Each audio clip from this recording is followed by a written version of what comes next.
Hello, আসসালামু আলাইকুম। Fiaz blog থেকে সবাইকে ওয়েলকাম করছি নতুন একটি ব্লগে।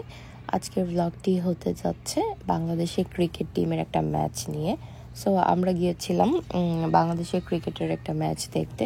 যেহেতু হিউস্টনের ম্যাচ হচ্ছে আর আমি যাব না তা তো হয় না।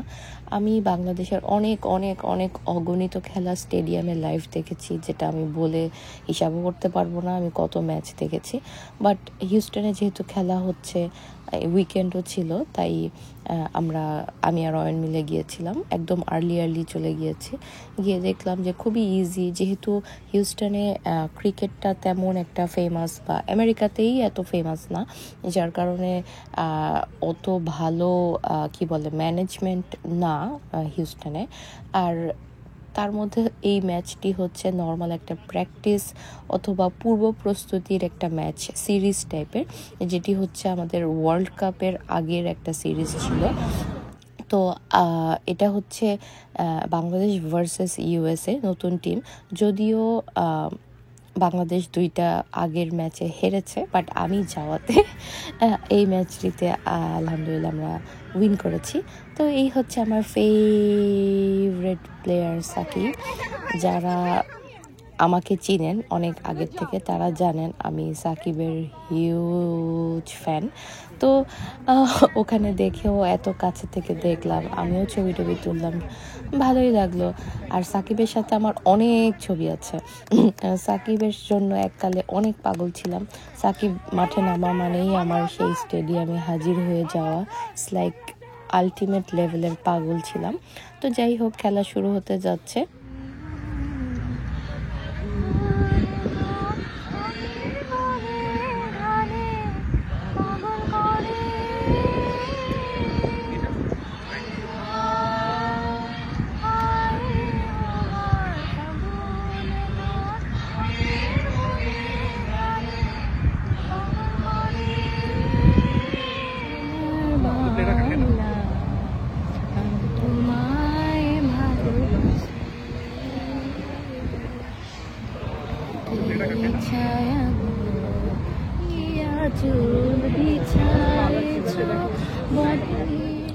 সো ফার্স্ট ইনিংস ছিল বাংলাদেশের বোলিং, ভালোই ছিল।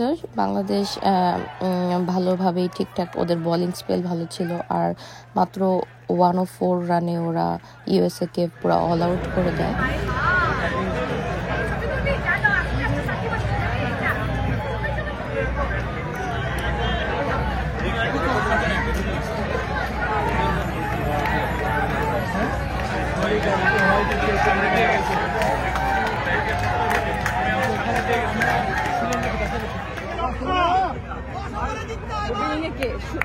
বাংলাদেশি ক্রিকেট ফলোয়ার অথবা ফ্যান যারা, তারা অলওয়েজ ক্রেজি, এত হারি, এত humiliation, but still we love Bangladesh cricket.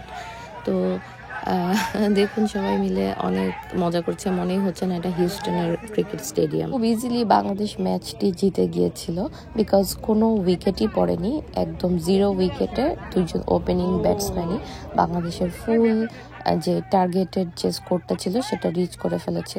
একটু কম মানুষ হওয়াতে, বাংলাদেশ বা অন্যান্য ইন্টারন্যাশনাল ম্যাচগুলো আমি যেরকম সামনে থেকে দেখেছি, এই খেলাটা একটু ফ্লেক্সিবল ছিল, বিকজ আমরা প্লেয়ারদের অনেক কাছে থেকে দেখতে পাচ্ছি। নর্মালি ইন্টারন্যাশনাল টিমে প্যাভিলিয়ন অনেক অনেক দূরে আর অনেক রেস্ট্রিক্টেড, অনেক সিকিউর থাকে। তো এই ক্ষেত্রে তেমনটা ছিল না। তো সাকিব বরাবরের মতো আমার খুবই ফেভারিট, যাই হোক বারবার না বলি। তো উনি যতবারই আসছিল আমি ততবারই ওনাকে ভিডিও করছিলাম, আমার খুবই ভালো লাগে ওকে। তো যাই হোক, সাকিবকে ভালো লাগে না আমাদের বাংলাদেশের এমন খুব কম মানুষ আছে। ওনার অনেক বড় কন্ট্রিবিউশন আছে আসলে বাংলাদেশের ক্রিকেট টিমের জন্য। তো হোপফুলি আমাদের আগামী যে ওয়ার্ল্ড কাপ আসছে সেটা ভালো কিছুই হবে ইনশাল্লাহ। তো এই তো সব প্লেয়াররা আমাদের সাথে এসে ছবি তুলছিল, অনেকে অটোগ্রাফ নিচ্ছিল, তারপরে হচ্ছে হাই হ্যালো টুকটাক করছিল। So it was great experience আমাদের জন্য, ভালোই ছিল। আমার সাথে প্রত্যেকটা প্লেয়ারের আগের ছবি আছে। আমি 2019 ওয়ার্ল্ড কাপে গিয়েছিলাম, ওখানে গিয়ে আমি সবার সাথে ছবি তুলেছি। তো তারপর আর কি এখানে গিয়ে আবার সবার সাথে গিয়েছি। তো এই তো, আমি আশা করছি সবার ব্লগটি ভালো লাগবে। আর আমার মতো যারা ক্রিকেট বাংলাদেশের ক্রিকেটের ফ্যান তাদেরও ভালো লাগবে নিশ্চয়ই। তো আমি ব্লগটি এখানে শেষ করে দিচ্ছি। সবাই ভালো থাকুন, আল্লাহ হাফেজ। আর হ্যাঁ, আমি অনেক ইন্টারভিউ দিয়েছি, আমি জানি না কোথায় দেখাবে আসলে। সো যাই হোক, আল্লাহ হাফেজ, বাই বাই।